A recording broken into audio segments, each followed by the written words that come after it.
TVK party Vijay దళపతి మొన్న ఏదైతే కరూరులో తొక్కిసలాట ఘటన జరిగి 41 మంది చనిపోయారు. ఆ 41 మంది చనిపోయినటువంటి వ్యక్తులు ఉన్నారు కదా, వాళ్ళ కుటుంబాలని విజయ్ దళపతి దత్తత తీసుకొని ఆదుకోబోతున్నారంట. ప్రస్తుతం ఈ వార్త తమిళనాడులో సంచలనం రేపుతుంది. 41 కుటుంబాలని దత్తత తీసుకోవడం అంటే వాళ్ళ నిత్యావసరాల దగ్గర నుంచి, ఇంటి దగ్గర నుంచి, నెలకు అవసరమైనటువంటి వస్తువుల దగ్గర నుంచి ప్రతి విషయంలోనూ వాళ్ళకి సాయం చేయాలి. వాళ్ళ చదువులు, వాళ్ళ పిల్లల చదువులకి హెల్ప్ చేయాలి. ఇలాంటి డెసిషన్ తీసుకోవాలంటే గట్స్ ఉండాలని చెప్పి విజయ్ ఫ్యాన్స్ అంటా ఉన్నారు. కానీ అసలు జరిగినటువంటి అనర్థం విజయ్ వల్ల జరిగింది కానీ మరికొంతమంది అంటా ఉన్నారు. ఏదేమైనా అన్నా డీఎంకే పార్టీ, టీవీకే పార్టీ కలిసి పొత్తుతో పోటీ చేసే అవకాశాలు ఉన్నాయని చెప్పి మరొక వార్త వస్తూ ఉంది.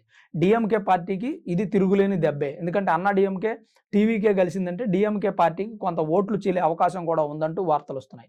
జరిగినటువంటి అనర్థంలో విజయ్ తప్పు ఎంత ఉందో డిఎంకే పార్టీ తప్పు కూడా అంతే ఉందని మరికొంతమంది అభిప్రాయపడుతున్నారు. నేనైతే జరిగినటువంటి అనర్థంలో ప్రజల తప్పు, డిఎంకే పార్టీ తప్పు, అలాగే టీవీకే పార్టీ తప్పు కూడా ఉందని నా అభిప్రాయం. లేదంటే అంతమంది చనిపోవడానికి ఆస్కారం ఉండదు. సరైనటువంటి సెక్యూరిటీ ఇవ్వని ప్రభుత్వానికి తప్పు, ప్రభుత్వం సెక్యూరిటీ ఇవ్వలేనప్పుడు విజయ్ దళపతి మీటింగ్ పెట్టడం తప్పు, అలాగే ప్రజలు వెర్రెత్తినట్టు హీరో మీటింగ్ పెడితే వెళ్ళిపోవడం అనేది ఇంకో పెద్ద తప్పు అని నా అభిప్రాయం.